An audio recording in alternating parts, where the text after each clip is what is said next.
No cavities. Well, I appreciate it. Ladies and gentlemen, say hello to a brave man, Mr. Hugh Bentley.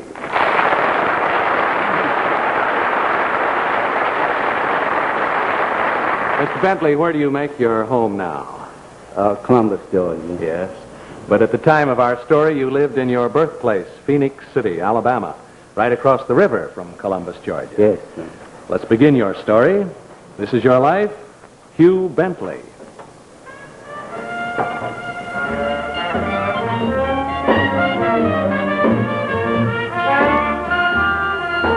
This is Phenix City, Alabama, on the night of January 9th, 1952. It was wide open. The neon lights were calling out the charms of the B-girls. The honky-tonks and houses of prostitution were running full blast.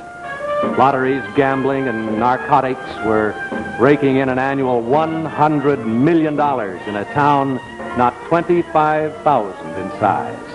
Hugh Bentley had raised a wave of public protest against this iniquity. So the racketeers have marked you for extinction. At midnight, you turn your car homeward. You're approaching your small home when the enormous bellow of a dynamite explosion splits the sky. Where your frame house had stood, your car lights reveal nothing but a mass of splintered, smoking wood. I never knew what hit me, Daddy. The blast blew me out of the bed and 30 feet through the air into the yard.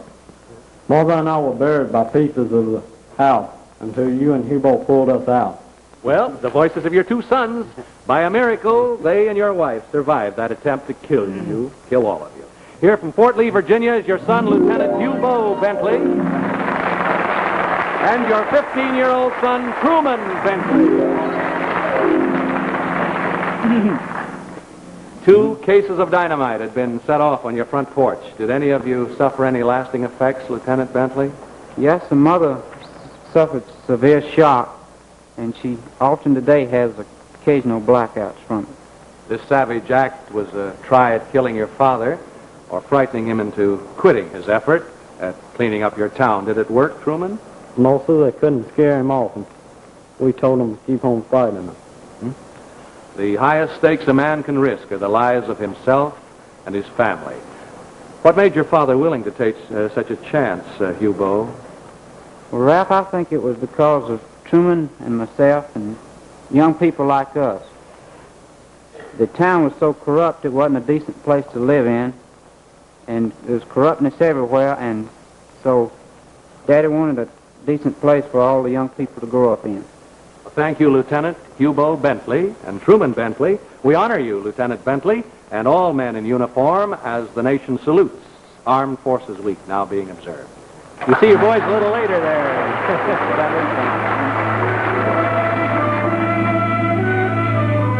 Yes, a man can get fed up with wrongdoing when he sees it all around him from childhood up.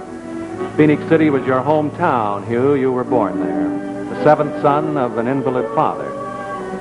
To raise her large family, your mother has to cook meals and sell them across the river to the cotton mill. You delivered those meals, didn't you, Hugh Bentley? 7 of them. Yeah, how'd you deliver them? Delivered them with a wagon. We made 5 cents a basket.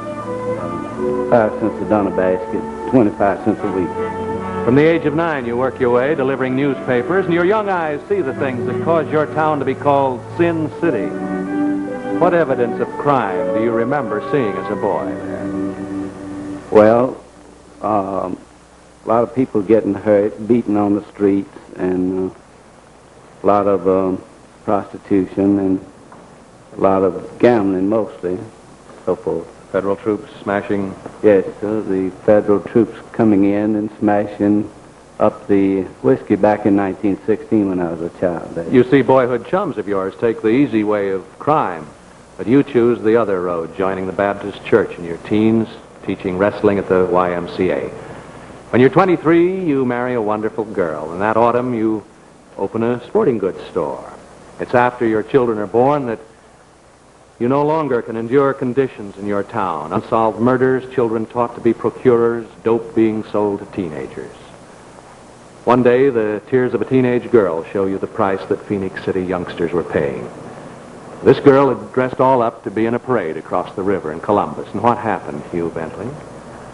Well, she was a majorette, and we were trying to raise some money there for the YMCA, to build a new YMCA. And the kids from my hometown had come across the river to parade as a gesture of friendship for Columbus High and Jordan High. And somehow or another the plans were changed, and they were not going to use this little girl from Phenix City. And